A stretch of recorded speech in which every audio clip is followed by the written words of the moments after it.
സഹോദരങ്ങളെ, ഈമാനിൽ അടിയുറച്ചു നിന്നപ്പോ അവര് വിജയിച്ചു പോയി.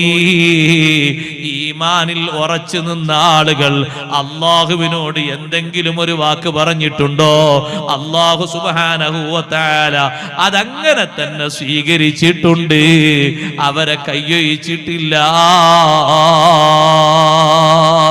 അതുകൊണ്ട് സഹോദരങ്ങളെ, ഈമാനിൽ അടിയുറച്ചു നിൽക്കണം. ഈമാനിനൊരു മാറ്റവും ഉണ്ടായിക്കൂടാ.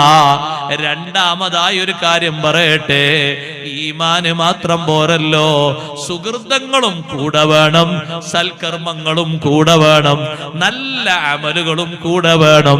സുബ്ഹാനല്ലാഹ്, അമലുകളാണ് രക്ഷയുടെ പ്രധാനപ്പെട്ട മാർഗം. ഈമാന് മാത്രം പോരാ, അമലുകൾ കുറഞ്ഞു പോകരുത്, ധാരാളം അമല് ചെയ്യണേ. ഭരണാധികാരികൾ അബൂ ഹനീഫ ഇമാം റളിയല്ലാഹു അൻഹു അറസ്റ്റ് ചെയ്ത് കൊണ്ടുപോയില്ലേ?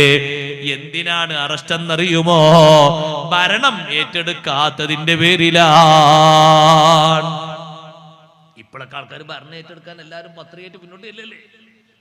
നിങ്ങൾ വിളിച്ചു നോക്കുന്ന അനൗൺസ് ചെയ്തൊക്കെ മൈക്കിൽ എത്ര ആള് മുന്നോട്ട് വരും?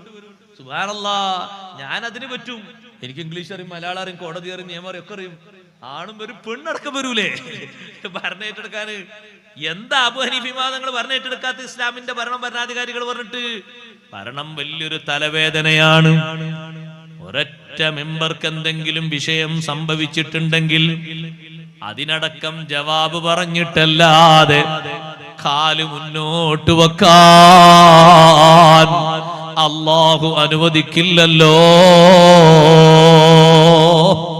ഭരണം വലിയ തലവേദന പിടിച്ച സംഗതിയാണ്. അബൂ ഹനീഫ ഇമാം റളിയല്ലാഹു അൻഹുവിനെ ഭരണാധികാരികൾ അടിക്കുകയാണ്, ചാട്ടവാറ് കൊണ്ട് അടിക്കുകയാണ്. മുഖത്തിന്റെ ഭാഗത്തുകൂടെ ചോരങ്ങനെ ഒഴുകുന്നു.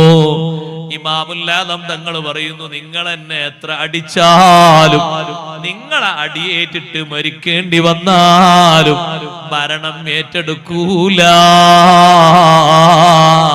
കാരണം ഭരണവുമായി ബന്ധപ്പെട്ട് വന്ന ഹദീസ് അത് ചില്ലറ ഹദീസുകളല്ല, ചെറിയൊരു കാര്യമല്ല. ഞാനത് ഏറ്റെടുക്കൂല. മഹാനവറുകളെ ജയിലിലടച്ചു ഭരണകർത്താക്കള്. ജയിലിലടച്ചപ്പോഴും മഹാനവറുകൾ ദുഃഖിച്ചിരിക്കുകയല്ല. എനിക്ക് അല്ലാഹു തആല താമസിക്കാൻ തരുന്നത് ജയിലാണോ? ജയിലിൽ വെച്ചും എന്റെ ഇബാദത്തിന് കോട്ടം സംഭവിച്ചുകൂടാ.